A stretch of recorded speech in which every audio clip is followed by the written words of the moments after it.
নবীজি, আমি যে কোরআন নাজিল করেছি, এই কোরআন নাজিলের তিনটি উদ্দেশ্য আছে।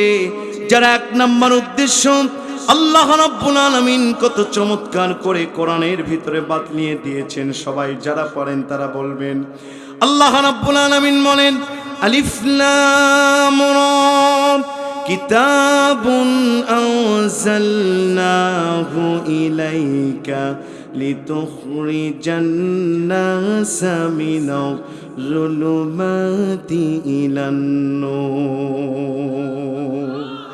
আল্লাহ বলেন, আলিফ লাম রা হুরফে মুকাত্তাআ। পৃথিবীর কেউ এই আয়াতগুলোর তাফসীর করতে পারবে না। আল্লাহ বলছেন, কিতাবুন আনজালনাহু ইলাইকা লিতুখরিজান নাসা মিনাজ-জুলুমাতি ইলান-নূর। আমি যে কিতাব নাজিল করেছি, এই কিতাব তোমাদেরকে অন্ধকার থেকে টেনে টেনে আলোর দিকে নিয়ে যাবে। জোরে বলেন আল্লাহু আকবার। তার মানে তাফসীর ইবনে কাসির সহ অসংখ্য তাফসীর এসেছে, দুনিয়ার বাহ্যিক রাত দিনের চাঁদ সূর্যের যে দিন এবং অন্ধকারের আলো আছে, এই অন্ধকার নয়, মানুষের চেতনার অন্ধকার, মানুষের আদর্শের অন্ধকার, মানুষের নৈতিকতার অন্ধকার, মানুষের আচার আচরণের অন্ধকার। এই অন্ধকারগুলো থেকে টেনে টেনে আল্লাহ পাক কোরআন নাজিল করেছে বান্দাগুলোকে আলোর পথে নেওয়ার জন্য। চিৎকার দিয়ে বলেন আল্লাহু আকবার। তার মানে কোনো মানুষ যদি তাফসীর মাহফিলে বসে যায়, লেলিল কালমাস মাউশেতুর আইনের আদর্শের লোক হয়, মানুষ রচিত সেকুলারিজম কমিউনিজমের আইনের লোক যদি হয়, কোরআনের মাহফিলে মানুষের আইনের আদর্শের লোক যদি বসে যায়, কোরআন শোনার সাথে সাথে তুলিয়াত আলাইহিম আয়াতুহু যাদাতুহুম ঈমানাও ওয়া আলা রাব্বিহিম ইয়াতাওয়াক্কালুন। এই মানুষগুলো কোরআন শোনার সাথে সাথে এদের ঈমান চতুর্গুণে বেড়ে যাবে। তাফিদু মিনাদ দামাই, চোখ দিয়ে অঝর নয়নে পানিগুলো বের হয়ে যাবে। আমার বান্দাগুলো, মানুষ রচিত আদর্শের লোকগুলো কোরআন শোনার কারণে এই মানুষগুলো আল্লাহর দ্বীনের আদর্শই নিজের জীবন রাঙিয়ে নেবে। তার মানে কোরআনের মাহফিলে মানুষের দলের চেতনার কোনো মানুষ যদি বসে যায়, এরা কোরআন শোনার সাথে সাথে কোরআন তাদের কলিজায় আকর্ষণ করবে। মানুষগুলোকে কোরআনের সৈনিক বানিয়ে দিবে। চিৎকার দিয়ে বলেন আল্লাহু আকবার। তাহলে কোরআন নাজিল হয়েছে এক নম্বরে পৃথিবীর মানুষগুলোর আদর্শ পরিবর্তন করার জন্য, চেতনা পরিবর্তন করার জন্য, নৈতিকতা পরিবর্তন করার জন্য। মানুষগুলো কোরআন শুনলে কোরআনওয়ালা হবে। মানুষের ব্যাড নীতি রাজনীতি আর ভালো লাগবে না, মানুষগুলো কোরআনের নীতির জন্য পাগল হবে।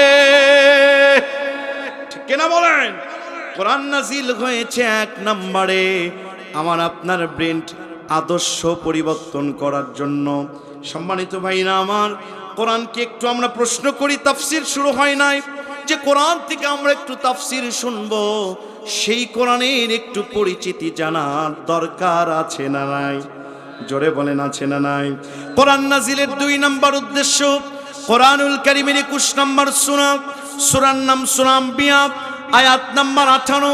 আল্লাহ রাব্বুল আলামিন চমৎকার করে বলছেন, বাল নাকযিফু বিল হাক্কি আলাল বাতিল ফায়াদমাগুহু ফাইযা হুয়া যাহিক ওয়া লাকুমুল ওয়াইলু মিম্মা তাসিফুন।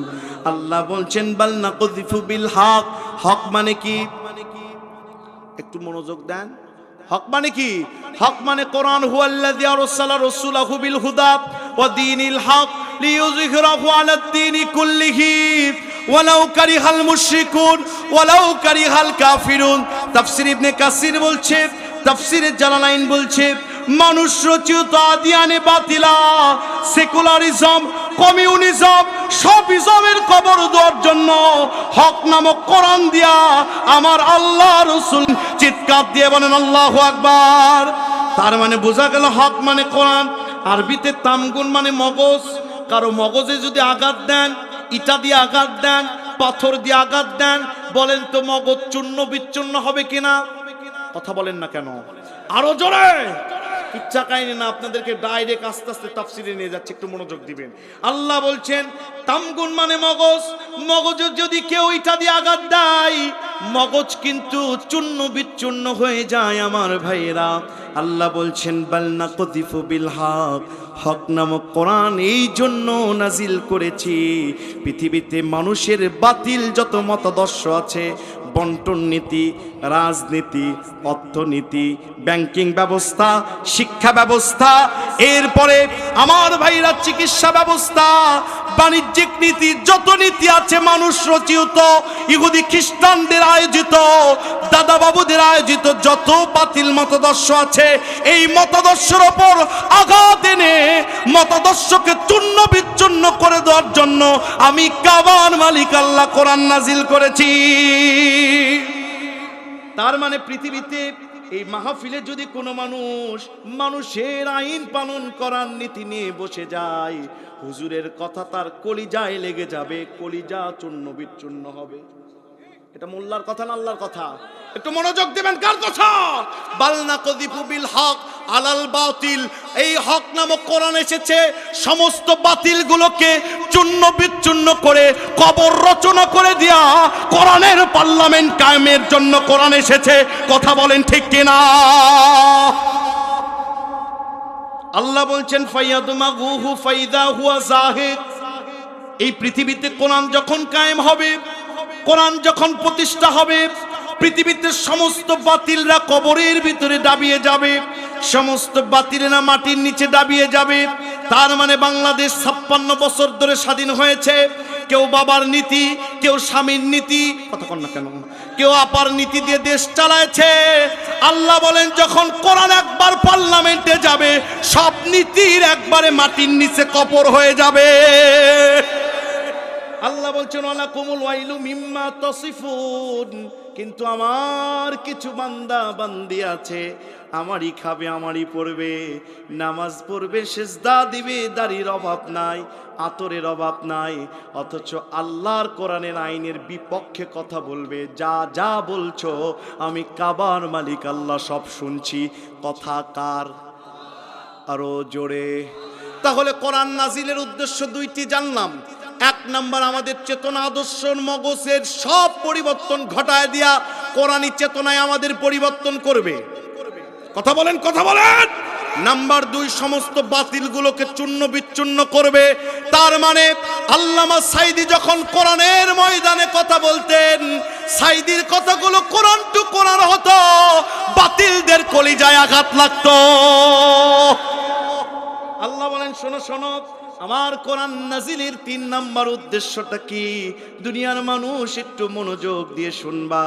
কোরআনুল কারীমের 17 নম্বর সূরা, সূরার নাম সূরা বানী ইসরাঈল, আয়াত নাম্বার 9। আল্লাহ কি চমৎকার করে तमाम পৃথিবীর মানবতাকে জানিয়ে দিয়ে বলছেন শোনো, ইন্না হাযাল কুরআন ইয়াহদি লিল্লাতী হিয়া আকাম ওয়া ইউবাশশিরুল মুমিনিন ويبشر المؤمنين الذين يعملون الصالحات أن لهم أجرا كبيرا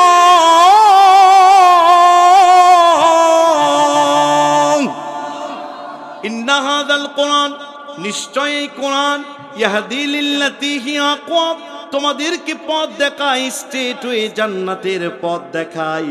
পৃথিবীর নেতাগুলো নেতার পথ দেখাবে, আর কোরআনই নেতার পিছনে যখন ঘুরবে, এই নেতাগুলো তোমাদেরকে কোরআনের মাধ্যমে কোরআনের পথ, জান্নাতের পথ, স্ট্রেট ওয়ে জান্নাতের পথে উঠায় দিবে। কথা বলেন ঠিক কিনা? তাহলে আমার ভাইরা একটু মনোযোগ দিবেন। আমি কয়েকটা অধ্যায়ে কথা বলি, আমার আলোচনা একটু কয়েকটা অধ্যায়, একটু মনোযোগ দিবেন। আল্লাহ বলছেন কোরআন নাজিলের উদ্দেশ্য কয়টি? 1 নম্বর, আদর্শ চেতনার পরিবর্তন কোরআন ঘটিয়ে দেয়। 2 নম্বর, এই কোরআন বাতিলগুলোকে চূর্ণ বিচ্ছিন্ন করে দেয়। নাম্বার 3, কোরআন মানুষগুলোকে জান্নাতের পথে উঠায় দেয়। আল্লাহু আকবার বলবেন না?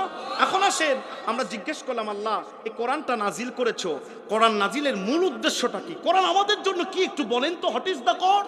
এই কোরআনটা আমাদের কি? আল্লাহ বলছে খোলো কোরআন, কোরআনুল কারীমের 43 নম্বর সূরা, সূরার নাম সূরা যুখরুফ, আয়াত নাম্বার 44। চিৎকার দিয়ে বলেন আল্লাহু আকবার।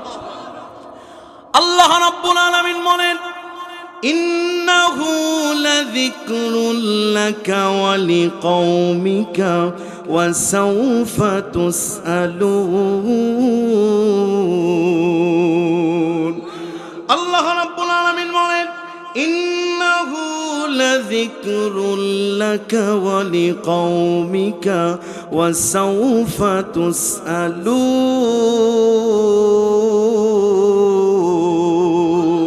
আল্লাহ বলেন এই জিকির মানে তাফসিরে ইবনে কাসির, তাফসিরে বায়জাবি, তাফসিরে কুরতুবি, তাফসিরে খাজিন বলছে এই আয়াতে জিকির মানে আল্লাহর কোরআন সংবিধান। জোরে বলেন আল্লাহু আকবার। তাহলে আল্লাহ আমাদের প্রশ্নের উত্তর, সোয়ালে মুকাত্তাআ, উচ্চ প্রশ্নের জবাবে আল্লাহ বলছেন, দুনিয়ার মানুষ, কোরআন তোমাদের জন্য কয়েকটি বিষয় নিয়ে নাজিল হয়েছে। তার ভিতরে সবচাইতে বড় বিষয় হচ্ছে আমি যে কোরআন নাজিল করেছি, এই কোরআন তোমাদের জন্য দাস্তুর, কনস্টিটিউশন, তোমাদের জন্য সংবিধান। 96% মুসলমানের দেশে 56 বছর ধরে বাংলাদেশ স্বাধীন হয়েছে, কিন্তু বাংলাদেশে স্বাধীন হওয়ার পরে মাত্র 17 বার সংবিধান চেঞ্জ হয়েছে। কয়বার? আরো আস্তে কেউ শুনবে? জোরে বলেন কয়বার? অথচ 1450 বছর আগে যে কোরআন নাজিল হয়েছে, এর কি একটা জের জবর পেশ পরিবর্তন হয়েছে? জোরে বলেন হয়েছে। তার মানে কোরআন আমাদের জন্য সংবিধান। এই কোরআন আমরা যারা মানতে চাই না সংবিধান হিসাবে, আল্লাহ বলছেন শোনো আমার কোরআন যে সংবিধান, শোনো দুনিয়ার মানুষ। কোরআনুল কারীমের 5 নম্বর 6 নম্বর সূরার নাম সূরা আনআম, আয়াত নাম্বার 115। আল্লাহ কি চমৎকার করে বলছেন, শোনো দুনিয়ার মানুষ, ওয়া তাম্মাত কালিমাতু রাব্বিকা সিদকাও ওয়া আদলা লা মুবাদ্দিলা লিকালিমাতিহি ওয়া হুয়াস সামিউল আলীম। ওয়া তাম্মাত কালিমাতু রাব্বিকা সিদকাও ওয়া আদলা। আল্লাহর কালাম বলেন তো নাম কি? পৃথিবীতে একটি জিনিস আল্লাহ সৃষ্টি করেন নাই যেটা আল্লাহর সৃষ্টি নয়, বলেন তার নামটা কি? কি নাম? কোরআন। কারণ পৃথিবীতে কোরআন আল্লাহ সৃষ্টি করে নাই, এটা আল্লাহর সৃষ্টি নয়, এটা হচ্ছে আল্লাহর কালাম, আল্লাহর কথা। জোরে বলেন আল্লাহু আকবার। আল্লাহ বলেন তাম্মাত কালিমাতু রাব্বিকা সিদকাও ওয়া আদলা। আমি যে কোরআন নাজিল করেছি, এই কোরআন সংবিধান 2টি বৈশিষ্ট্য নিয়ে, 2টি গুণে গুণান্বিত হয়ে কোরআন নাজিল হয়েছে। বুঝে থাকলে বলবেন কয়টি? আরো জোরে। সিদকা ওয়া আদলা। 1 নম্বর, ফার্স্ট অফ অল সিদকা, কোরআন নাজিল হয়েছে সত্য সহকারে। যালিকাল কিতাবু লা রাইবা ফীহি হুদাল লিল মুত্তাকিন। নো ডাউট ইন দিস হলি বুক আল কোরআন, যার ভিতরে কোনো সংশয় নাই, কোনো ভুল হওয়ার কোনো সুযোগই নাই। আল্লাহ বলছেন আমি যে কোরআন নাজিল করেছি তার 1 নাম্বার বৈশিষ্ট্য হচ্ছে আমার কোরআন হচ্ছে সত্য কিতাব। জোরে বলেন আল্লাহু আকবার। আল্লাহ রাব্বুল আলামিন বলেন শোনো শোনো, আমার কোরআনের 2 নাম্বার, আমার কোরআন নাজিল হয়েছে 2 নাম্বার বৈশিষ্ট্য নিয়ে। কি শোনো? সিদকা ওয়া আদলা। কোরআন নাজিল হয়েছে ইনসাফ ভিত্তিক কিতাব। পৃথিবীতে ভাই হয়ে ভাইয়ের সম্পদ মারতে পারবে না, বোনের সম্পদ মারতে পারবে না, ভাই হয়ে কোনোদিন কারো সম্পদ মারতে পারবে না। এই জন্যই কোরআন নাজিল হয়েছে। কথা বলেন ঠিক কিনা? 96% মুসলমানের দেশে বাংলাদেশে তিনটি দল ক্ষমতায় ছিল 56 বছর। ওরা কি হিন্দু ছিল? কতক্ষণ? আল্লাহ বলছেন ক্ষমতায় যারা যাবে তাদের কয়েক দফা কর্মসূচি আছে। 22 নম্বর সূরা সূরা হজ আয়াত নম্বর 41 আল্লাহ বলছেন আল্লাযীনা মাক্কান্নাহুম ফিল আরদি আকামুস সালাতা ওয়া আতাউজ যাকাত। এক নাম্বার নামাজের বিল বাস্তবায়ন করবে, বাইহু ক্যান করুক, নামাজের বিল বাস্তবায়ন করবে। নাম্বার 2, বাংলাদেশ শুধু নয়, তাম পৃথিবীতে যারা ক্ষমতায় যাবে মুসলিম রাষ্ট্র নেতারা যাবে। নাম্বার 2, জাকাতের বিল তারা পাশ করবে। বাংলাদেশের জরিপে এসেছে একটি বছর যদি ধনীদের থেকে জাকাত উত্তোলন করা হতো, বাংলাদেশে যত দরিদ্র আছে সমস্ত দরিদ্রের দরিদ্রতা বিমোচন করে বাংলাদেশের রাষ্ট্রীয় ফান্ডে 4,500 কোটি টাকা অবশিষ্ট থাকতো। জাকাত নেওয়ার মতো কোনো গরিব থাকতো না। চিৎকার দিয়ে বলেন আল্লাহু আকবার। লা মুবাদ্দিলা লিকালিমাতিহি, আল্লাহর কথা, আল্লাহর আইন, আল্লাহর জাস্টিসের ভিতরে কোনো পরিবর্তন নাই। কথা বলেন ঠিক কেন? বাংলাদেশকে ডক্টর কামালের আইন দিয়ে আর চালানো যাবে না। কথা বলেন, কথা বলেন, কথা বলেন। যেহেতু আল্লাহর আইনের ভিতরে কোনো পরিবর্তন নাই, ডক্টর কামালের আইন দিয়া আর কোন দাদা বাবুদের আইন দিয়া বাংলাদেশ চলবে না। বাংলাদেশ চলবে বিশ্ব সরকার আল্লাহর আইন দিয়া। আল্লাহ বলছেন ওহুয়া সামিউন আলিম। কিছু মানুষ আছে দাড়ি টুপি জুব্বা পরে বসে থাকে, অথচ ডক্টর কামালের আইনের পিছনে ঘুরে তোমরা যা যা করছো আর বলছো আমি আল্লাহ শুনছি। তোমাদের জন্য রয়েছে আযাবুন আলিম, অনেক বড় আযাব, যা আযাবের কোনো শেষ নাই। এখন বলবেন হুজুর, আল্লাহর আইনকে যদি কেউ না মানে, আল্লাহর বিধানকে যদি কেউ না মানে, তার জন্য চূড়ান্ত পরিণতি কয়টি? আমি রিসেন্টলি গবেষণা করে বানাইছি, আল্লাহর আইন যদি পৃথিবীতে কেউ না মানে 6টি পরিণতি তাদের কয়টি? আরো জোরে। 6টি নাম দিয়ে আল্লাহ তাদেরকে গালিগালাজ করেছে। 6টা বলার সময় আজকে নয় আমার ভাইরা, শুধু একটি বলতে চাই। 20 নম্বর সূরা, সূরার নাম সূরা তাহা, আয়াত নাম্বার 124। আল্লাহ রাব্বুল আলামিন বলেন, শোনো, আল্লাহর আইন যারা মানতে চায় না, মানুষের আইনের পিছনে যারা ঘুরে, তাদের পরিণতিটাকে শোনো। ওয়ামান আ'রাদা আন যিকরি ফাইন্না লাহু মাঈশাতান দানকা ওয়া নাহশুরুহু ইয়াওমাল কিয়ামাতি আ'মা। ওয়ামান আ'রাদা আন যিকরি ফাইন্না লাহু মাঈশাতান দানকা।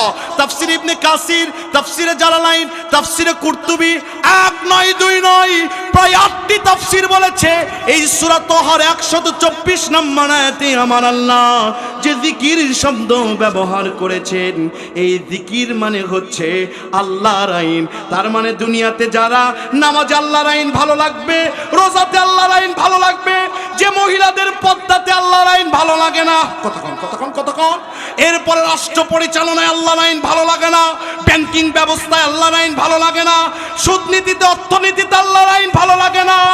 আল্লাহ বলছেন মাঈশাতান দানকা ওয়া নাহশুরুহু ইয়াওমাল কিয়ামাতি আমা। কিয়ামতের দিন অন্ধ হয়ে আল্লাহর দরবারে উঠতে হবে। সুতরাং প্রত্যেকটি সেক্টর কোরআনী আইন দিয়ে চলুক, আমরা চাই কি চাই না? জোরে বলেন, চাই কি চাই না? জীবন যদি দিতে হয়, রক্ত যদি দিতে হয়, তাও দিব। সোনার বাংলাদেশে আল্লাহর আইন দিয়ে পরিচালিত হোক। আমরা কারা কারা চাই দুহাত তুলে দেখাই।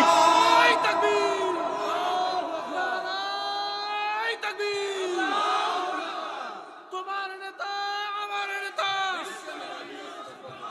নারায়ে তাকবীর। আছেন না আপনারা? আলোচনার ওয়াও শুরু হয়নি, আছেন না? কোরআন টু কোরআন কথা হবে, প্রত্যেকটি কোরআনের রেফারেন্স হবে, কারণ কোরআন ছাড়া মানুষের কোনো কথা চলতে পারে না। কথা বলেন, কথা বলেন। আয়ারল্যান্ডে একটা বিজ্ঞানীর জন্ম হয়েছে, আয়ারল্যান্ড, নাম হচ্ছে জর্জ বার্নার্ড শো। নাম কি?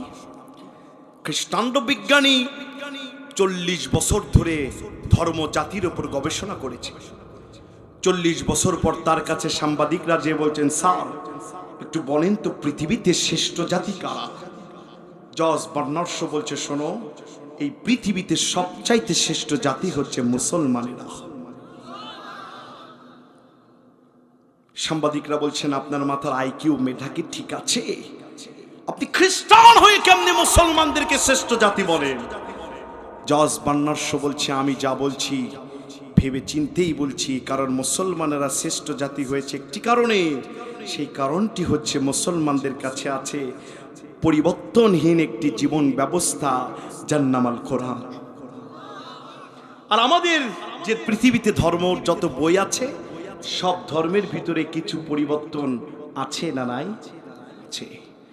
জর্জ বার্নার্ড শো এই কথা যখন বললেন, বিজ্ঞানীরা বললেন, শোনেন, প্রশ্ন আরেকটি, সেটা হচ্ছে পৃথিবীতে সবচাইতে নিকৃষ্ট জাতি কে, সেটাও বলে। জর্জ বার্নার্ড শো বলছে, এই পৃথিবীতে সবচেয়ে নিকৃষ্ট জাতি হচ্ছে মুসলমানরা। বিজ্ঞানীরা বলছেন, আপনার মাথা কি আসলেই খারাপ হয়েছেন? রাতে কি কিছু খেয়েছেন নাকি বলেন তো? জর্জ বার্নার্ড শো বলছে, না, আমি খুব ভেবে চিন্তেই বলছি, প্রিন্টিং ইলেকট্রিক মিডিয়াতে এগুলো সম্প্রচারিত হবে। আমি যা বলছি ভেবেই বলছি। পৃথিবীতে সবচেয়ে নিকৃষ্ট জাতি মুসলমান হওয়ার কারণ হচ্ছে তাদের কাছে এমন একটি কিতাব আছে যেটা দিয়ে পুরো পৃথিবী পরিবর্তন করা সম্ভব, যেটা দিয়ে পুরো পৃথিবী আদর্শ সমাজ করা সম্ভব। সেই কিতাবকে তারা বাড়িতে চুমু দিয়ে দামি কাপড় দিয়ে মুড়িয়ে রাখে, রমজান মাসে পড়ে, মানুষ মারা গেলে পড়ে। কিন্তু আল্লাহর কোরআন যে রাষ্ট্রের সবচেয়ে উঁচু জায়গা, সংবিধানে থাকা লাগবে, সংসদ ভবনে থাকা লাগবে, এই চেতনা মুসলিমদের ভিতরে নয়। এই জন্য পৃথিবীতে সবচাইতে নিকৃষ্ট জাতি মুসলমানেরা। কথা বলেন ঠিক কিনা? এই বাঙালি আমরা কি মুসলমান হিসেবে সবচেয়ে উৎকৃষ্ট হতে চাই না নিকৃষ্ট? জোরে বলেন, উৎকৃষ্ট না নিকৃষ্ট? সব মতাদর্শের উপরে আল্লাহর কোরআনের চেতনা। কথা বলেন, কথা বলেন, কথা বলেন, কথা বলেন। একটু মনোযোগ দেন। আমরা তো তাফসীর কারো কাহিনী দিয়ে মানুষগুলোকে আটকাতে পারি না। আমরা কোরআন টু কোরআন বলি। এজন্য আমাদের একটা সময় আছে, আমাদের যৌবন সময় হচ্ছে 10টা থেকে 12টা, ঠিক কিনা বলেন? গভীর রাত হলে তাফসীর নিতে মানুষের কষ্ট হয়। তবে আমার উদ্দেশ্য, আমি তাফসীর করেই যাব। যদি শেষ পর্যন্ত থাকেন, জীবনের গুনাহ মাফ হবে, আর বলেছি নেকি কত বড় বলা হবে, ঠিক কিনা বলেন? তবে তাফসীর করার আগে শয়তান দূর করার দরকার আছে না নাই? বলবেন, হুজুর শয়তান দূর করার অ্যান্টিবায়োটিক কি কোরআনে আছে? কোরআনুল কারীমের 17 নম্বর সূরার নাম সূরা বানী ইসরাইল, 111 নম্বর আয়াত, সর্বশেষ নম্বর আয়াত। ওয়াকুলিল হামদুলিল্লাহিল্লাযী লাম ইয়াত্তাখিয ওয়ালাদাও ওয়া লাম ইয়াকুল লাহু শারীকুন ফিল মুলক ওয়া লাম ইয়াকুল লাহু ওয়ালিয়্যুম মিনায-যুল ওয়া কাব্বিরহু তাকবীরা। তাকবীর দিতে হবে কার নামে? জোরে বলেন, কার নামে? শুধু তাই নয়, সূরা মুদ্দাসসিরের 4 নম্বর আয়াত, ও রাব্বাকা ফাকাব্বির, তাকবীর হবে কার নামে? শুধু তাই নয়, আল্লাহ পাক বলছেন, ও কালিমাতুল্লাহি হিয়াল উলিয়া, পৃথিবীতে একমাত্র বুলন্দিত আওয়াজ হবে কার নাম? শুধু তাই নয়, বর্তমান সায়েন্স বলছে মানুষের হৃৎপিণ্ডের ভিতরে 11,500 বর্গ মাইল তার দিয়ে আল্লাহ কলিজা সাজায় রেখেছেন। 84 জায়গায় আল্লাহ আল্লাহর নাম লিখে রেখেছেন।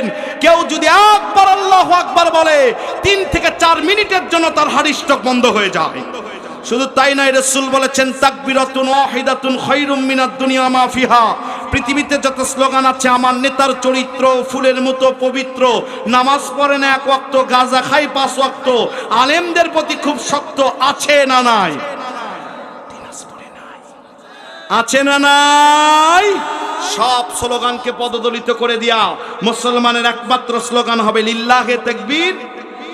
দেখি কারা কারা বিয়ে করেন নাই, তারা একটু হাত তুলেন। মুরব্বী হাত তুলছে, দেখেন। যারা বিয়ে করেন নাই তারা এই এলাকায় কেঁপে দিতে হবে, পারবে না? যে জোরে আল্লাহু আকবার বলবা, তার বউ তত সুন্দর হবে। লিল্লাহে তাকবীর, লিল্লাহে তাকবীর। হাত নামাও। এবার যারা বিয়ে করছেন তারা একটু হাত তুলেন, তোলেন মুরব্বী, তুলেন। এই বয়সে আরেকটা বিয়ে হতে পারে, তোলেন। লিল্লাহে তাকবীর। এবার সবাই একটু হাত টান টান করেন, তোলেন, তোলেন, তোলেন। যে হাত তুলবেন না, হাত প্যারালাইসিস হবে, তোলেন, টান টান করেন। আপনাদের এলাকায় টান করা মানে এরকম, এইরকম না এরকম তোলেন, নাড়া দেন নাড়া দেন নাড়া দেন, ডান ডান ডান, একটু এরকম করেন, এরকম এরকম এরকম করেন করেন করেন, এরকম করেন, হ্যাঁ আবার হাত টান টান করেন, পিঠটা ফুটান ফুটান ফুটান ফুটান, হ্যাঁ গলা আওয়াজ দেন। এই আওয়াজে যুবকদের বিয়ে হবে না, সোনা বাকিরা আরো ধরে, হ্যাঁ এমন আওয়াজ দিতে হবে যেন এলাকা কাঁপে। পারবা না? যে যুবকরা হাত নামাইছো তোমাদের ব্যাটারি কিন্তু ফিউজ। তোলো লিল্লাহে তাকবীর, হয় না আরো জোরে লিল্লাহে তাকবীর। আল কোরআনের আলো, আল হাদিসের আলো, কোরআন আছে যেখানে, পরিমণি আছে যেখানে,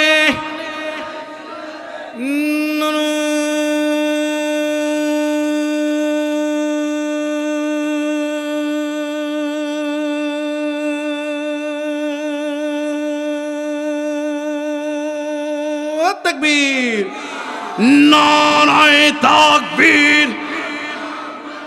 দাদা বাবুদের আস্তানা ভেঙে দাও, গুড়িয়ে দাও, সংসদে জালো আল কোরআনের আলো। আজকের মাহফিল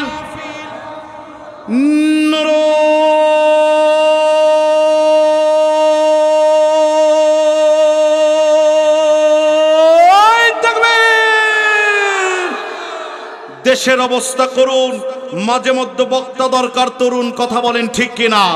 বিড়াল ছোট না বড় দেখার বিষয় নয়, দেখতে হবে ইঁদুর ধরতে পারে কিনা। বক্তা ছোট না বড় দেখার বিষয় নয়, দেখতে হবে আল্লামা সাঈদীর মতো কোরআন টু কোরআন তাফসীর করতে পারে কিনা, কথা বলেন ঠিক কিনা? আপনারা আছেন তো ইনশাআল্লাহ? আমার মাহফিলে ঘুমানো যাবে না, ঘুমাতে দোয়াও হবে না। কথা কন কথা কন কথা কন। চলেন আমরা ডাইরেক্ট কোরআনের তাফসিরে চলে যাই। আমি আপনাদের সামনে recitation from the holy Quran, মহাবিশ্বের মহাবিশ্বয়, complete balance code of life, মোকাম্মেল হায়াতে নিজাম, বিসমিল্লাহর বা থেকে নাসের সিন পর্যন্ত বাস এনাফ, সকল সমস্যার সমাধান দিতে পারে অনলি ফর আল কোরআন।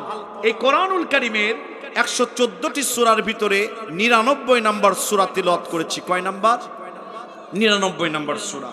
তাফসীর করার জন্য তাফসীরে মাযহারি রীতি অনুযায়ী রুলস নিয়ম লাগে 5টি। জোরে বলেন কয়টি? আরো জোরে, জোরসে বলেন। 1 নাম্বার, কোন সূরা বা আয়াত তেলাওয়াত করতে, তাফসীর করতে গেলে তার শুদ্ধ তেলাওয়াত এবং পরিচিতি দিতে হবে। নাম্বার 2, এর শানে নজুল আপনাকে বলতে হবে, এর তরজমা বলতে হবে, যেটা শানে নজুলের মাধ্যমে হতে পারে। নাম্বার 3, এর নাজিলের প্রেক্ষাপট must be compulsory as a whole, আপনাকে বলতেই হবে।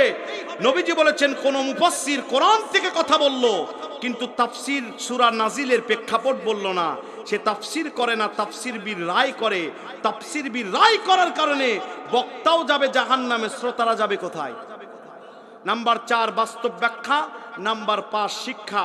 আমরা এই 5টা রুলস অনুযায়ী কোরআনের তাফসীর শুনবো ইনশাআল্লাহ। আসেন আমরা কোরআনের পরিচিতি নিই। সূরা 99 নম্বর সূরা, নাম হচ্ছে জিলজাল বা জালজালা। জিলজাল বা জালজালা শব্দের অর্থ ভূকম্পন, ভূমিকম্প। এই সূরাটিতে মোট আয়াত আছে 8টি, রুকু আছে 1টি, শব্দ আছে 36টি, বর্ণ আছে 156টি। মাশহুর উলামায়ে কেরাম বলেছেন সূরাটি নাজিল হয়েছে মদিনায়। চিৎকার দিয়ে বলেন আল্লাহু আকবার। এই সূরার শানে নজুল যিনি বাতলিয়ে এনেছেন, লুবাবুন নুকুল ফি আসবাবুন নুজুল, এটা কামিল ক্লাসে পড়ানো হয়। লিখেছেন আল্লামা জালালউদ্দিন আস-সুয়ুতী আশ-শাফি রাহমাতুল্লাহি আলাইহি। তিনি এত বড় আল্লাহর ওলি ছিলেন, তিনি বলছেন আমি ঘুমের জগতে নয়, চর্ম চোখে মদিনাওয়ালা নবীকে 70 বারের বেশি দেখেছি। হুয়া সাহিবুল কাশ, তিনি একজন অন্তর খোলা ওলি ছিলেন। আর তাফসীর বলা হয় আল কাশফু আল বায়ান, শ্রোতাদের সামনে কোন সূরা বা আয়াতের পর্দা উন্মুক্ত করে সেটা স্পষ্ট করার নাম তাফসীর। জোরে বলেন আল্লাহু আকবার। আমি দোয়া চাচ্ছি, তাফসীর করার মতো কোনো যোগ্যতা আমার নাই। বিমাশিয়াতিল্লাহ বিফাদলিল্লাহ, আপনারা যদি দোয়া করেন আমি এক নিয়ন্ত্রণ প্রয়াস চালাবো যেন কোরআনের তাফসির হয়ে যায়, আমাদের জীবনের গুনাহ মাফ হয়। নবীজি বলেছেন কোন ময়দানে কোরআন টু কোরআন তাফসির হলে ৬০,০০০ ফেরেশতা সেই মাহফিলে বসে যে সমস্ত মানুষের জন্য আল্লাহর দরবারে ক্ষমার জন্য দোয়া করে। আমরা চাই যেন তাফসির হয় ইনশাআল্লাহ। চলেন নাজিল হয়েছে কেমন আমরা একটু ব্যাকগ্রাউন্ড দেখে আসি।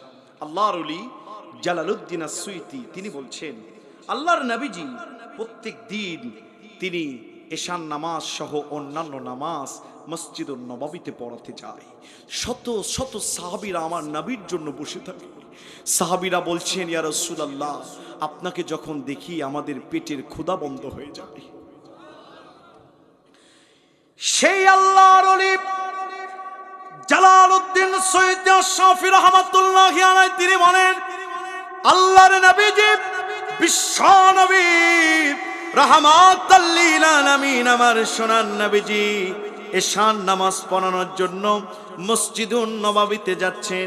আল্লাহর হাবিব যখন মসজিদুন নববীতে যাচ্ছেন, প্রত্যেক দিনের মতো নবীজি মসজিদুন নববীতে যাওয়ার পথে দুটি পাহাড়ের মাঝখানে গিরিপথ বলা হয়, যাকে সরু রাস্তা বলা হয়, এমন গিরিপথ অতিক্রম করে আমার সোনার নবীজি প্রত্যেক দিন মসজিদুন নববীতে যায়। আল্লাহর হাবিব বিশ্ব নবী রাহমাতুল লিল আলামিন মদিনার গিরিপথ দুই পাহাড়ের মাঝখান দিয়ে যখন মসজিদুন নববীতে যাচ্ছেন এশান নামাজ পড়ানোর জন্য, এমন সময় সানেল্লি আশ্চর্যিতভাবে ইহুদি খ্রিস্টানদের 10 থেকে 12 জন যুবক আমার সোনার নবীজির সামনে মানব ব্যারিকেড তৈরি করেছে। চিৎকার দিয়ে বলেন নাউজুবিল্লাহ। ও বাংলার মুসলমান বলেন তো, এই বাংলাদেশও মানব ব্যারিকেড তৈরি করার ইতিহাস আছে না নাই? জোরে বলেন আছে না নাই? বিশ্বনন্দিত মুফাসসির কোরআনের পাখি নামক খ্যাত শহীদ আল্লামা দেলোয়ার হোসাইন সাইদি রাহমাতুল্লাহি আলাইহি তিনি এত বড় আল্লাহর ওলি ছিলেন। আল্লাহ রাব্বুল আলামিন কাবা কন্টনের দায়িত্ব নিজে নিয়েছেন। আল্লাহ বলছেন লিইলাফি কুরাইশ ইলাফিহিম রিহলাতাশ শিতাই ওয়াস সাইফ ফালিয়াবুদু রাব্ব হাযাল বাইত। কাবা কন্টনের দায়িত্ব কার? জোরে বলেন কার? আল্লাহ বলেন সুবহানাল্লাযী আসরা বিআবদিহি লাইলাম মিনাল মাসজিদিল হারাম ইলাল মাসজিদিল আকসা। কাবা কন্টনের দায়িত্ব আল্লাহর। সেই কাবা তৈরি হওয়ার পরে 1450 বছরের চেয়েও বেশি চলে হয়েছে। হযরত আদমের যুগ থেকে কাবা তৈরি হয়ে আছে। আমার ভাইরা, পৃথিবীর শুরু লগ্ন থেকে আজ পর্যন্ত কাবার চত্বরে তিনটি মানুষের গায়েবী জানাজা অনুষ্ঠিত হয়েছে। বুঝে থাকলে বলেন তো মুসলমানেরা, কাবাতে কয়জন মানুষের গায়েবী জানাজা হয়েছে? আরো জোরে। 1 নম্বর বাদশা নাজ্জাশী, যার জানাজা আমার হাবিব বিশ্ব নবী রাহমাতুল লিল আলামিন নবীজি নিজেই পড়েছেন। 2 নম্বরে আবুল আলা মওদুদী রহমাতুল্লাহি আলাইহি ইসলামী আন্দোলনের প্রণেতা, তার জানাজা কাবায় হয়েছে। নাম্বার 3, পৃথিবীর শুরু থেকে আজ পর্যন্ত 3 নম্বরে কাবাতে বাংলাদেশের পিরোজপুরের সন্তান শহীদ আল্লামা দেলোয়ার হোসেন সাইদির জানাজা কাবাতে হয়েছে। জোরে বলেন আল্লাহু আকবার। আমার ভাইরা, কি আওয়ামী লীগ বলেন, কি বিএনপি বলেন, কি জাতীয় পার্টি আর কি জামাতি ইসলামী বলেন না কেন, শহীদ আল্লামা সাইদি এমন একটি নাম পৃথিবীর কেউ তার নাম ভুলবে না। ইমাম বুখারীকে কেউ ভুলে নাই, ইমাম মুসলিমকে কেউ ভুলে নাই, শহীদ সাইদিকে কেউ ভুলবে না। আমার ভাইরা, এই সাইদি হুজুরের জানাজা বাংলাদেশে হতে দেওয়া গেল না। গোপনে কেউ যদি জানাজা পড়তো তার চাকরি চলে যেত। আমার নিজ জেলায় একটা ইমাম বহু বছর ধরে ইমামতি করে, মাত্র দোয়া করেছে হুজুরের জন্য, 30 বছরের পুরাতন ইমামের চাকরি চলে গিয়েছে। আল্লাহ বলেন, সাইদির জানাজা তোমরা পড়তে দাও নাই, আমি কাবার মালিক আল্লাহ 130টি দেশে সাইদির জানাজার ব্যবস্থা করেছি। জোরে বলেন আল্লাহু আকবার। এই বাংলাদেশের মামু বাহিনীরা লেডি ফেরাউন হাসিনার 5টা গোলামেরা তৎকালীন মানুষের সামনে মানব ব্যারিকেড তৈরি করেছিল। জোরে বলেন ঠিক কিনা?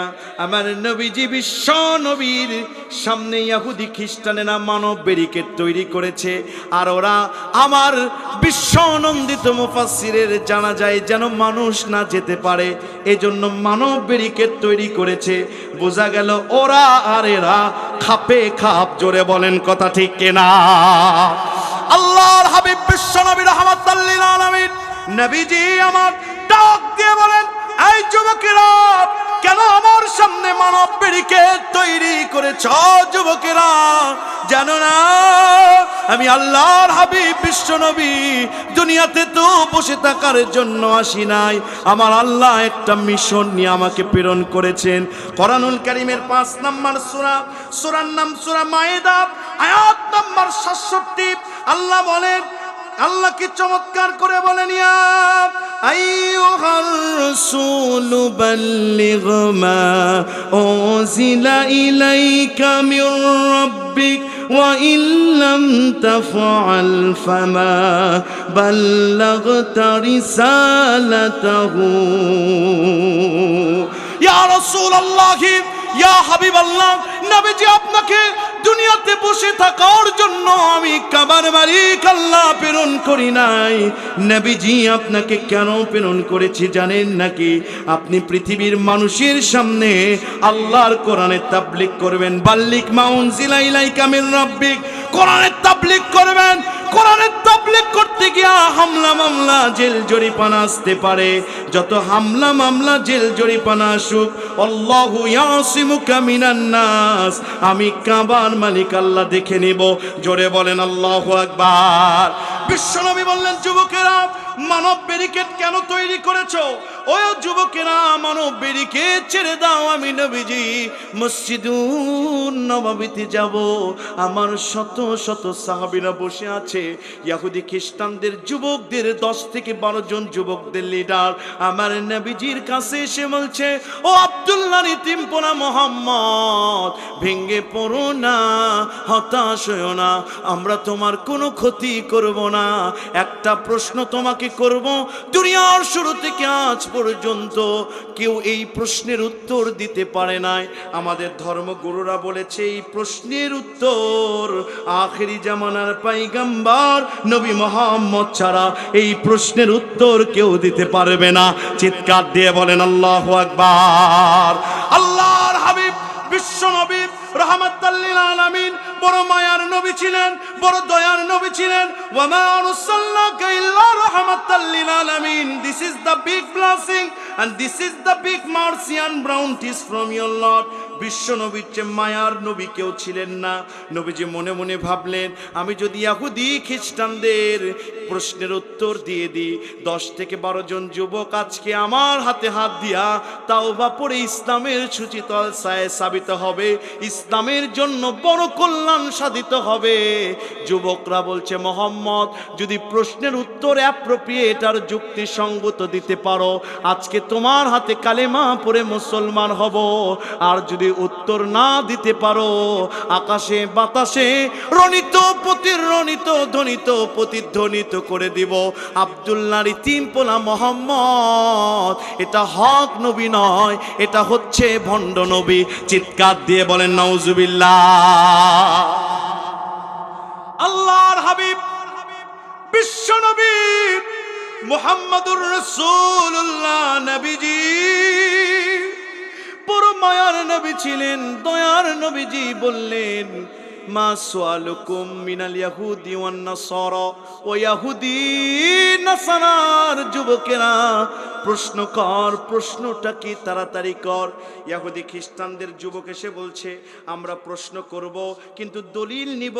তুমি যে শেষ নবী, একটু দলিল নিতে হবে, দলিল ছাড়া কোনো কথা ইসলামে গ্রান্টেড হয় না। কারণ কুল হাতু বুরহানাকুম ইন কুনতুম সাদিকিন। Oh my dear mankind, submit your evidence. If you demands, তুমি যদি কোনো কিছু প্রমাণ করতে চাও দলিল দিতে হবে, দলিল ছাড়া কোনো কথা হবে না। মোহাম্মদ বলছে, শোনো ইহুদি খ্রিস্টানের যুবকেরা, তোমাদের প্রশ্নের উত্তর দিব, কি তোমাদের দলিল নিতে হবে বলো তো।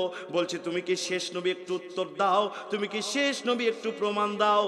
বলছে, আমি নিজে দিব না, আমার কাবার মালিক আল্লাহ রাব্বুল আলামিন আজ থেকে কিছু বছর আগে আমি বিশ্ব নবীর শেষ নবী হওয়ার সার্টিফিকেট দিয়ে সূরা হাজাবের 40 নম্বর আয়াত আল্লাহ নাজিল করে বলছেন, মা কানা মুহাম্মাদুন আবা আহাদিম মির রিজালিকুম ওয়ালাকিন রাসূলুল্লাহি ওয়া খাতামান নাবিয়্যিন।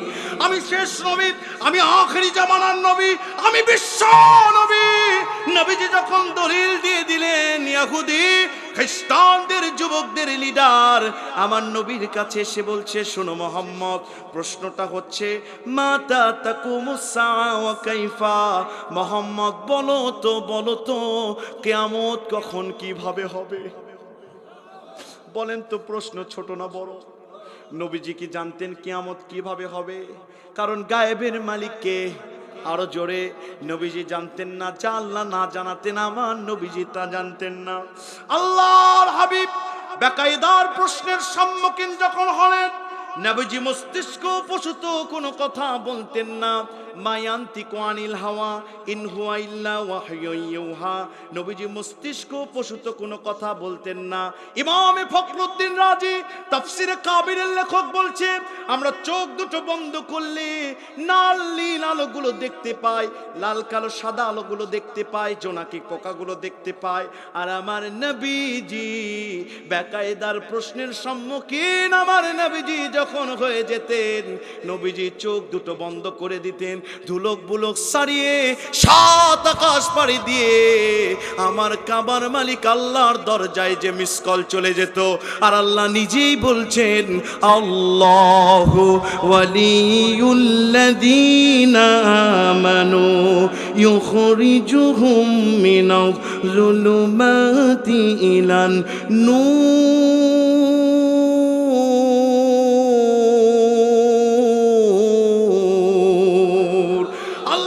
মুমিনদের বন্ধু কে?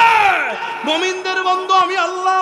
আল্লাহর দরবারে যখন মিস কল চলে গেছে আমার আল্লাহ কাবার মালিক আল্লাহ দেরি করে নাই, সাথে সাথে ডাক দিয়ে বলছেন, শাদীদুল কুওয়া, গ্রেট মেসেঞ্জার জিবরিল, তাআল হুনা সারিয়া, আমার দিকে চলে আয় রে জিবরিল, দেরি করিস না। দেখ দেখ আমার সোনার নবীজি বিশ্ব নবীকে ইহুদি খ্রিস্টানের যুবকেরা প্রশ্ন করেছে, যুবকেরা সামনে মানব ব্যারিকেড তৈরি করে রেখেছে। আমার নবীর চোখ দিয়ে গড় গড় করে পানি পড়ে নবীজির দাড়িগুলো দিয়ে টপ টপ করে পড়ছে। আল্লাহর নবী কোনো কথা নিজ ইচ্ছায় বলছেন না, জিবরিল দেরি করিস না। দুনিয়া সৃষ্টির 50,000 বছর আগে বাইতুল ইজ্জা নামক জায়গার কলম দিয়া কোরআনুল কারীমের আমি আল্লাহ 99 নম্বর আয়াত 8 আয়াত বিশিষ্ট সূরা জিলজাল নিজে লিখে রেখেছিলাম। আমি আল্লাহ জানি ইহুদি খ্রিস্টানের যুবকেরা প্রশ্ন করবে, আজকে সময় চলে এসেছে, যা যা পুরো জিলজাল ইহুদি খ্রিস্টানদের প্রশ্নের উত্তরে আমার নবীর উপর নাজিল করে দে, সেন্ড করে দে। চিৎকার দিয়ে বলেন আল্লাহু আকবার। কষ্ট পাচ্ছেন আপনারা? কষ্ট পাচ্ছেন? দুনিয়াতে তো হাসিনা কোর্ট তৈরি করলো, এই কোর্টে মানুষকে ফাঁসির রায় দিয়েছে, ওর নিজেরই ফাঁসির রায় হয়েছে। এটা তো দুনিয়ার বিচার। আখিরাতে কি বিচার হবে? আমরা কি কি অপরাধ করি 4টা কোর্ট এখানে বসাবো ইনশাআল্লাহ। কোন কোর্টে বিচার হবে দেখার দরকার আছে না নাই? জোরে বলেন আছে না নাই? একটু লক্ষ্য করেন। এখন প্রশ্ন হচ্ছে, জিবরিল কত বড় জানেন নাকি? না জানলে বলেন জানি না। আরো জোরে জানেন। তাফসিরে বাইজাবি মালাইকার অধ্যায় এসেছে, আমার নবীজি বলেন আল্লাহ জিবরিলকে এত বড় করেছে জানো নাকি? জিবরিলকে আল্লাহ 600 ডানা দিয়েছেন। জিবরিল এক ডানা ঝাপটাইলে 7তম জমিনে চলে আসে, আরেক ডানা ঝাপটাইলে 7তম আকাশে উড়ে যায়। আমি আল্লাহর নবীজি দেখেছি জিবরিল যখন পাখা উঁচু করেছে আমার সামনে, আমি দেখেছি জান্নাতের হীরা ডায়মন্ড সোনাগুলো জিবরিলের পাখার নিচ দিয়ে ঝরছিল। আমি বিশ্বনবী গারে হীরার ভিতরে ধ্যানমগ্ন অবস্থায় গভীর রাত্রে আমাকে বলা হচ্ছে ইয়া মুহাম্মদ। নবীজি আমার বাইরে বের হয়ে আকাশের দিকে তাকিয়ে দেখেন একজন সিংহাসনে বসে আছে, যার এতই দৈর্ঘ্য এতই প্রস্থ, যার বিশালত্বের কারণে আকাশের এক চুল জায়গা দেখা যাচ্ছিল না, যিনি হলেন জিবরিল। জোরে বলেন আল্লাহু আকবার। হযরত জিবরিল নবীর কাছে আসেন, আমার নবীজি ডাক দিয়ে বললেন জিবরিল এতদিন আমার কাছে আসলি রে জিবরিল?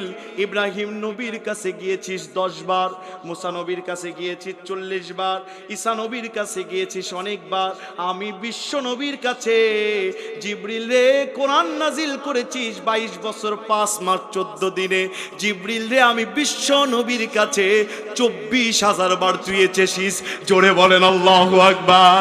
আয় জিবরিল, তোর মুখে আমি কোনোদিন হাসি দেখি নাই, তোর কপালে শুধু ভাঁজ দেখি রে জিবরিল। বলটা কারণটা কি একটু বল, হোয়াট ইজ দা কজ, একটু কারণটা বল।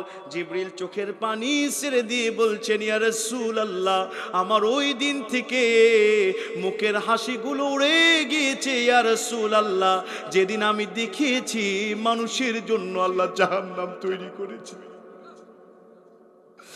হযরত জিবরিল বলেন ইয়া রাসূলুল্লাহ, আকাশে কত তারকা আছে আমি গুনতে পারি, আকাশ থেকে কত পানির ফোঁটা পড়ে আমি গুনতে পারি। ইয়া রাসূলুল্লাহ, পৃথিবীতে কত পাথরের কুচি আছে আমি জিবরিল গুনতে পারি, কিন্তু আল্লাহর নামের কসম খেয়ে বলছি আপনার কোনো গুনাহগার উম্মত যদি আপনার উপর একবার দুরূদ পড়ে এত ফেরেশতারা নেকি লেখা শুরু করে দেয়। আমি শাদীদুল কুওয়া, গ্রেট মেসেঞ্জার রুহুল আমিন জিবরিল নেকি গুনে গুনে শেষ কখনো করতে পারি না।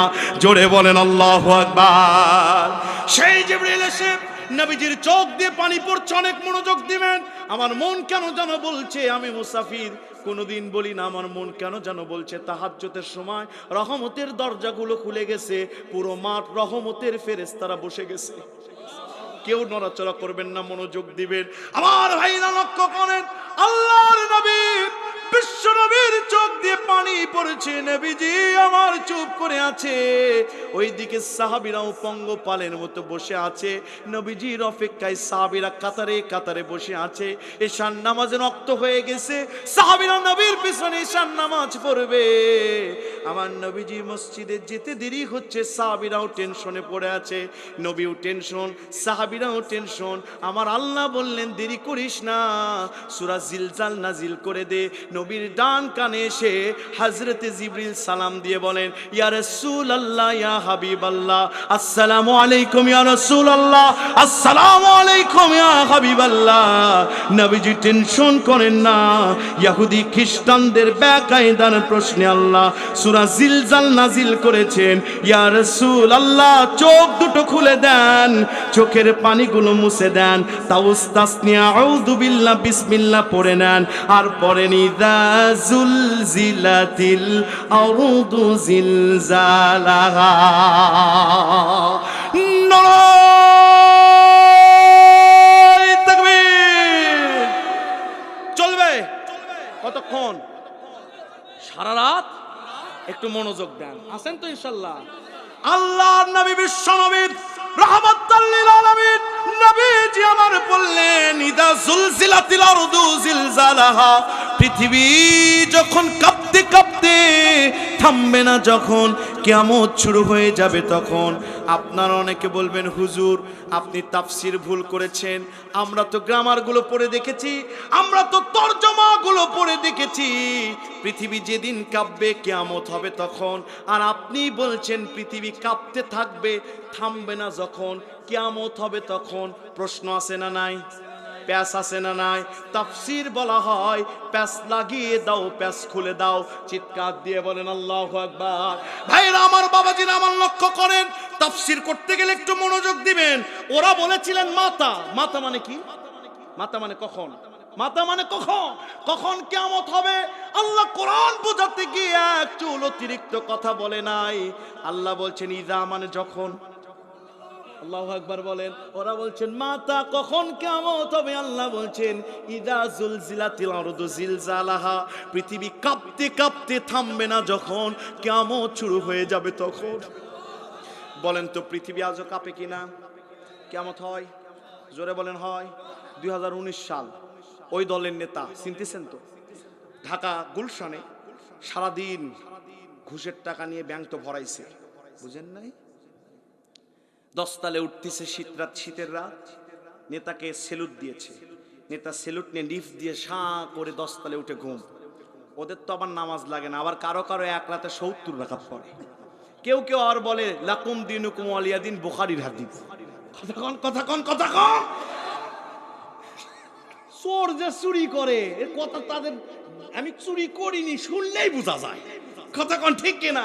ভাইরা আমার লক্ষ্য করেন, এই নেতা যখন 10 তালে উঠেছে ফজরের আগে, মাত্র কয়েক সেকেন্ডের ভূমিকম্প, পুরো দেশ কেঁপে উঠেছে। সবাই শাঁ করে নিচে নেমে এসেছে। যে উপরে বেশি থাকে তার ভয় কম না বেশি? জোরে বলেন বেশি।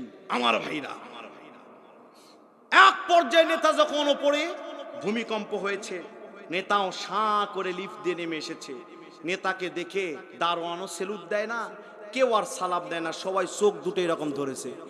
নেতা চোখ যখন সবাই ধরেছে, নেতা বলতেছে এই চোখ ধরো কেন? বলতেছে নেতা আপনি আছেন ঠিকই, কিন্তু আপনার পরনে লুঙ্গি নাই। জোরে বলেন কি নাই? আরো জোরে, জোরসে বলেন লুঙ্গি নাই।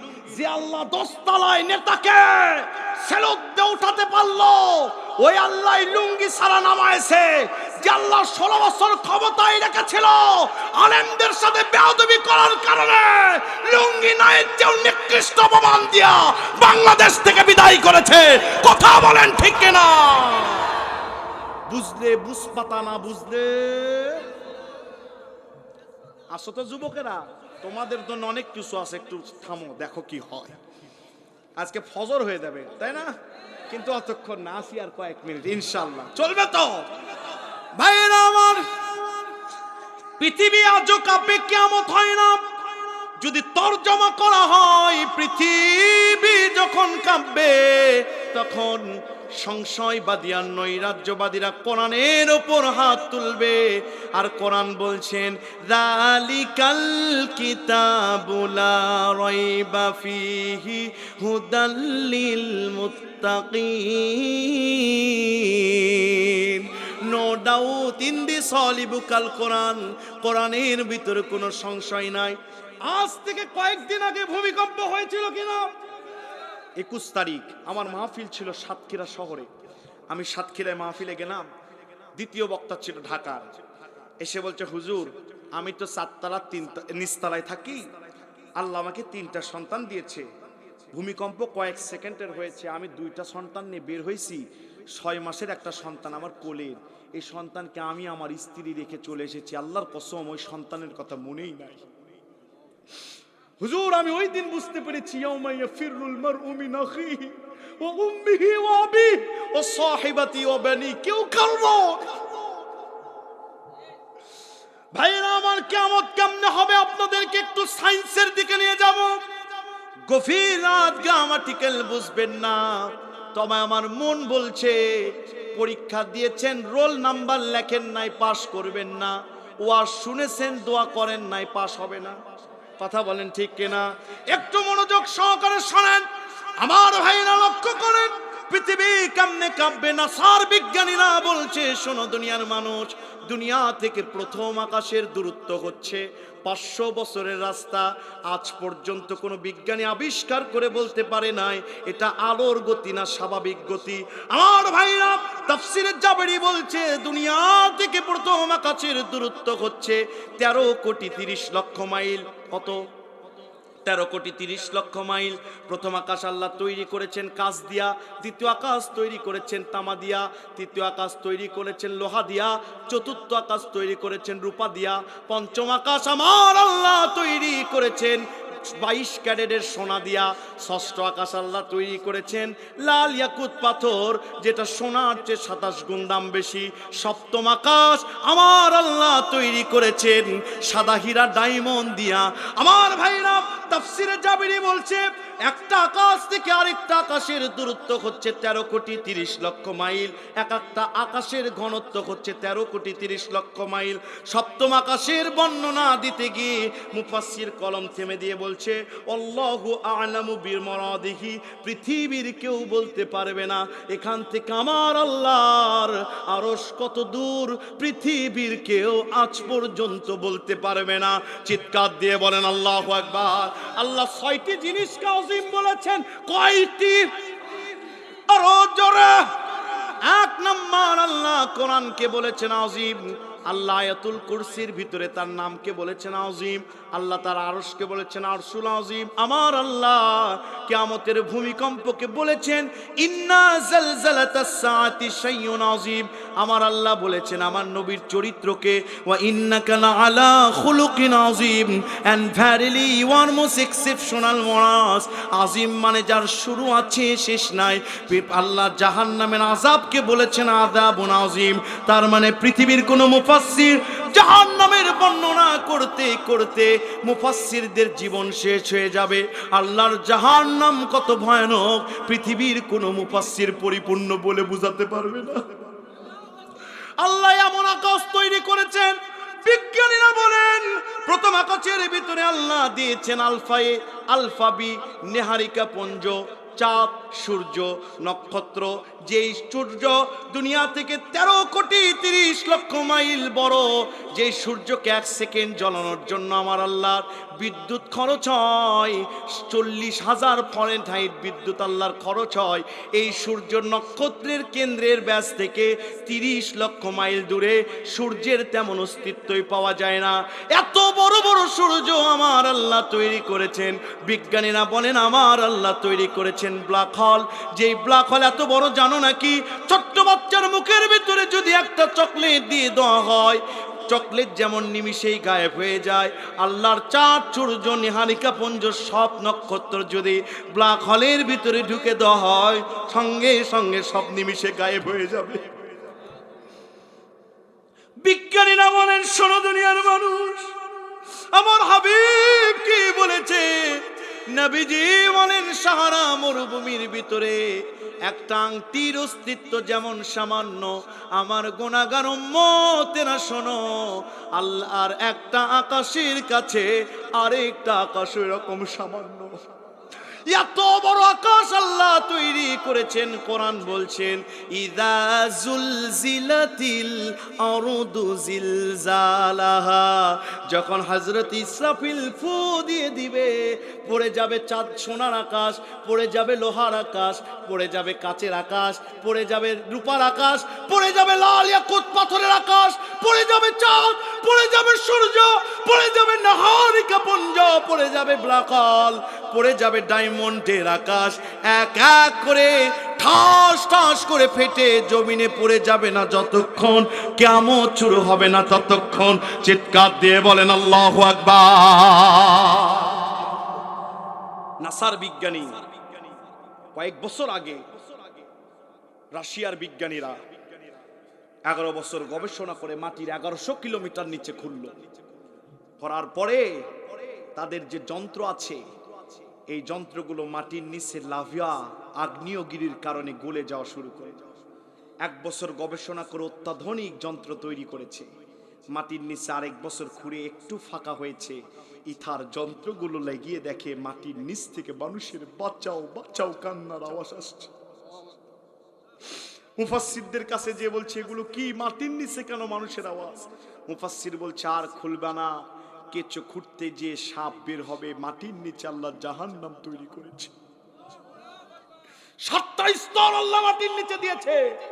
তরকারি রান্না করতে গিয়ে একটা আরেকটার উপর যেমন ঢেউ খায়, হযরত ইসরাফিলের ফুয়ের কারণে মাটির নিচের সব একটা আরেকটার উপর ঢেউ খেতে খেতে ও আখরাজাতিল আরদু আসকালাহা, জমিন সবকিছু বের করে দিবে যখন কিয়ামত শুরু হয়ে যাবে তখন। জমিন বের করবেন দুইটি জিনিস, জোরে বলেন কয়টি? আরো জোরে। এক নাম্বার, জমিন বের করবে এই মাটির নিচে যত সোনা দানা রূপা আছে। পাশে আমাদের সৌদি আরব খনি আছে 5টি, জোরে বলেন কয়টি? পৃথিবীতে সৌদি আরবের কোন লোক চাকরির জন্য অন্য দেশে যায় না, আর আমার সোনার বাংলাদেশে খনি আছে মোট 7টি, জোরে বলেন কয়টি? পাশে কিসের খনি? কয়লার খনি। পঞ্চগড়ে যখন মাহফিলে যায় বলে হুজুর এতটুকু পাথর মাটি পুঁতে রাখি 15 দিন পর এত বড় হয়ে যায়। 7টা খনি থাকার পরেও বাংলাদেশের যুবকেরা প্রত্যেক বছর বিভিন্ন দেশে যায় আর বলে আল্লাহর হস্তে একটা চাকরি ভিক্ষা দেন। কতক্ষণ। কিন্তু সৌদি আরবের কোন যুবক বাংলাদেশে চাকরি নিতে আসে না, কারণ ওই সম্পদগুলো আল্লাহ তাদের হাতের নাগালে করে দিয়েছে। বড়লোক জাতি হওয়ার একটা সত্য আল্লাহ কোরআনে দিয়েছেন, কয়টা? ওয়ালাউ আন্না আহলাল কুরা আমানু ওয়াত্তাকু লাফাতাহনা আলাইহিম বারাকাতিম মিনাস সামাই ওয়াল আরদ। যদি কোন জাতি এবং সম্প্রদায়ের লোকেরা আমি আল্লাহকে ভয় করে এবং ঈমান আনে, আসমান জমিনের সব দুয়ার তাদের জন্য খুলে দিব। মনে রাখবেন, এই বাংলাদেশের পার্লামেন্ট যদি কোরআন দ্বারা পরিচালিত হয়, আগামী 5 বছরের ভিতরে বাংলাদেশও আফগানিস্তানের মতো উন্নতি লাভ করবে। কথা বলেন। একটা ডালিম হয় বাংলাদেশে এতটুকু, আফগানিস্তানে সব আল্লাহর উপর তাওয়াক্কুল করার কারণে এক একটা ডালিম এখন 2 কেজি হয়। আল্লাহু আকবার পকেটে নিয়ে দেয়, বাড়িতে বলে। তাহলে ঈমান যদি আনেন, এই জাতির চরিত্র পরিবর্তনের জন্য কোরআনের শাসন দরকার। বঙ্গবন্ধু দিয়েছে ভাষণ, আইয়ুব করেছে শাসন, এরশাদ করেছে খাল, 2 নেত্রী দিয়েছে নানা তাল। সব দল দেখা শেষ, দেখতে হবে এখন আল কোরআনের বাংলাদেশ। এই কোরআনের বাংলাদেশ গড়তে গিয়া আবু সাইদের মতো যদি রাজপথে রক্ত দিতে হয়, মতিউর রহমান নিজামীর মতো যদি ফাঁসিতে ঝুলতে হয়, তবুও ঝুলবো। বাংলাদেশের লাল সবুজ পতাকার সাথে কালেমার পতাকা উত্তোলন করেই ছাড়বো। রাজি আছেন কারা? 2 হাত তুলে দেখান তারা।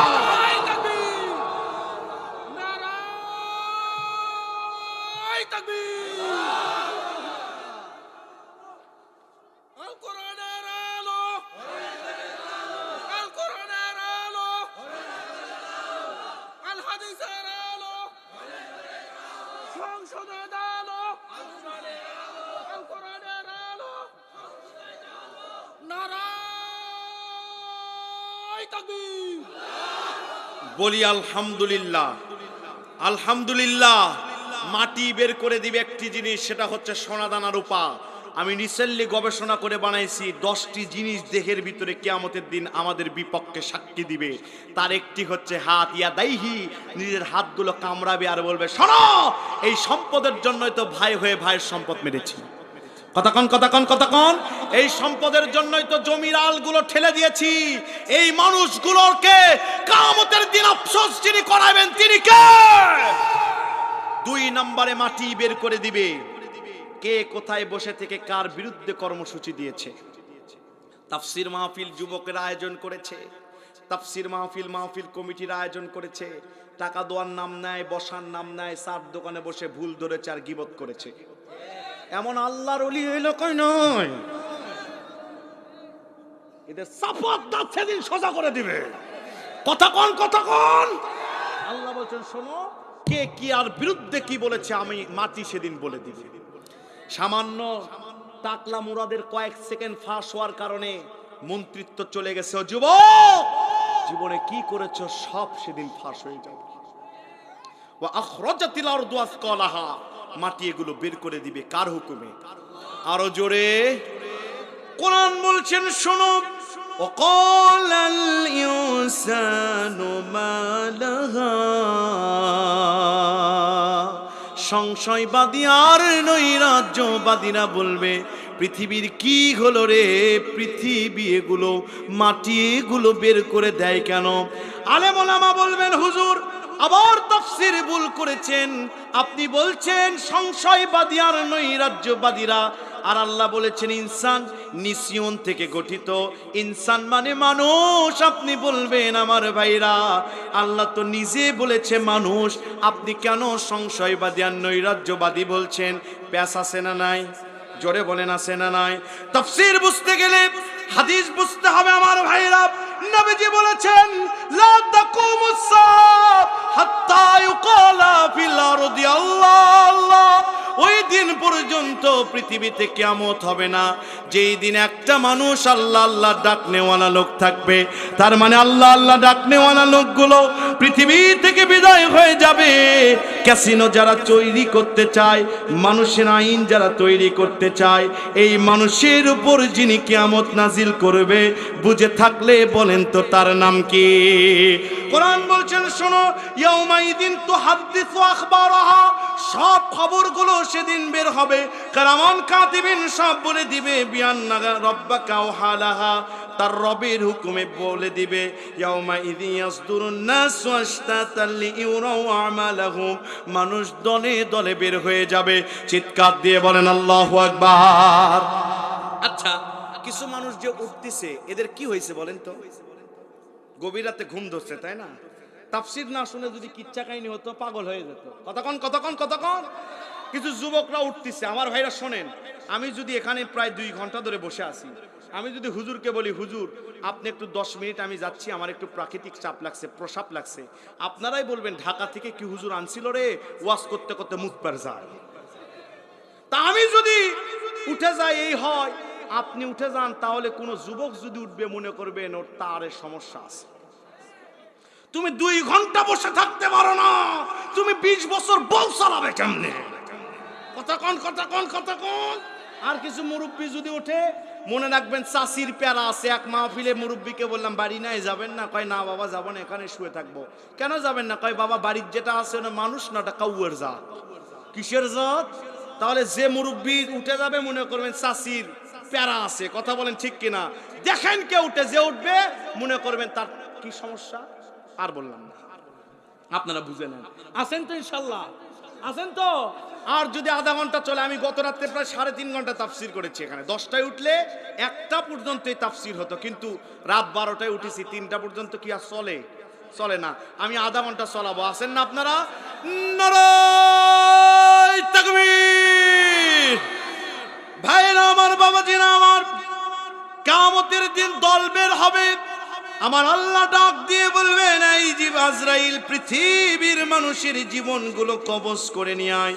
হযরতে আজরাইল সবার জীবনগুলো কবজ করবে। Everyone has to test the test of death. মৃত্যুর স্বাদ সবাইকে গ্রহণ করতে হবে আমার ভাইরা। আজকে এখানে বসে আছেন পাশে গোরস্থান, হাজার হাজার মানুষ গোরস্থানে শুয়ে আছে। আপনাকেও ওই গোরস্থানে একদিন শুয়ে থাকতে হবে। মাহফিল হবে, উঠে বসতে পারবেন না। কথা বলেন ঠিক কিনা? আল্লাহ রাব্বুল আলামিন হযরত আজরাইলকে বলবেন এই আজরাইল সমস্ত স্বৈরাচারদের জীবনগুলো কবজ করে নিয়ে আয়। হযরত আজরাইল জীবনগুলো কবজ করে নিয়ে আসবেন। আল্লাহ ডাক দিয়ে বলবেন রে জিবরিল দেরি করিস না, আমার সোনার নবীজিকে কবর থেকে উঠে নিয়ে আয়। হযরত জিবরিল জমিনে কান দিয়ে দিয়ে যাবে। একটা কবর থেকে আওয়াজ আসবে রব্বি হাবলি উম্মতি। হযরত জিবরিল ডাক দিয়ে বলবেন আসসালামু আলাইকুম ইয়া রাসূলুল্লাহ, আসসালামু আলাইকুম ইয়া হাবিবাল্লাহ। নবীজি দেরি করেন না, মাথা তুলেন। আর উম্মতের জন্য কাঁদবেন না, কম তো কাঁদেন নাই নবী গো। উঠেন, হাসরের ময়দান কায়েম হয়েছে। আল্লাহ আপনাকে হাসরের ময়দানে দাওয়াত দিয়েছে। জোরে বলেন আল্লাহু আকবার। আল্লাহর নবীজি ডান দিকে তাকাবে, তাকানোর পরে দেখবে পুরো হাসরের ময়দান একজন উম্মত দিয়ে এমন পড়ে গিয়েছে যার শুরু আছে শেষ দেখা যায় না। নবীজি মনে মনে ভাববেন এগুলো আমার উম্মত। ডাক দিয়ে বলবেন, ও জিবরিল, এগুলো আমার উম্মত নাকি? আমার নবীজিকে ডাক দিয়ে বলা হবে, ইয়া রাসূলুল্লাহ, না না, এইগুলো আপনার উম্মত নয়। নবীজি চোখের পানি ছেড়ে দিয়ে দাড়িগুলো ভিজিয়ে দিবেন। আল্লাহ বলবেন, ইয়া হাবিবি, तमाम পৃথিবীর সব কিছু আমি আল্লাহ সহ্য করতে পারি, আপনার চোখের পানি আমি সহ্য করতে পারি না। ডান দিকে পিছনে আর সামনে তাকিয়ে দেখেন, পুরো হাসরের ময়দান আপনার গুনাহগার বান্দা বান্দি দিয়ে ভরে গেছে। জোরে বলেন আল্লাহু আকবার। মানুষের মাথার হাত উপরে সূর্য চলে আসবে, মানুষের মগজগুলো গুলি টকবক করে নাক দিয়ে পড়বে। আমার নবীজির কাছে সবাই চলে যাবে, ইয়া রাসূলুল্লাহ, একবার আল্লাহকে বিচার শুরু করতে বলেন। আমার নবীজির কাছে যখন যাবে, আল্লাহর হাবিব বিশ্ব নবী রাহমাতাল লিল আলামিন নবীজি আমার সিজদায় পড়ে যাবে। আমার আল্লাহ ডাক দিয়ে বলবেন, ইয়া হাবিবি ইশফা রাসাক সালফাতু সাফি। নবীজি মাথাটা একবার উঠান, পৃথিবীর সব আমি আল্লাহ সহ্য করতে পারি, আপনার চোখের পানি সহ্য করতে পারি না। নবীজি বলবেন, আল্লাহ মাথা উঠাবো, আমার একটা গুনাহগার উম্মত জাহান্নামে গেলে আমি সহ্য করতে পারবো না। আল্লাহ বলবেন, ইয়া হাবিবি ইশফা রাসাক সালফাতু সাফিন, জান মাথা তুলেন, কোটি কোটি মানুষের ভিতরে আপনার উম্মত গুলোকে ধরে নিয়ে জান্নাতে চলে যান। বুখারীর হাদিস। মা আয়েশা নাক দিয়ে বলেন, ইয়া রাসূলুল্লাহ, ইয়া হাবিবাল্লাহ, নবীজি কিয়ামতের দিন আপনার গুনাহগার উম্মত কেমনে চিনবেন গো? আমার নবী বলছেন, আয়েশা রে, হাজার হাজার কালো ঘোড়ার ভিতরে সাদা ঘোড়া যেমন চেনা সম্ভব, আমি বিশ্ব নবীজি বলছি, আমার গুনাহগার উম্মতরা যখন ওযু করে নামাজ পড়বে, এদের ওযুর জায়গাগুলো জ্বলবে, আমি নবীজি ধরে ধরে জান্নাতে নিয়ে যাব।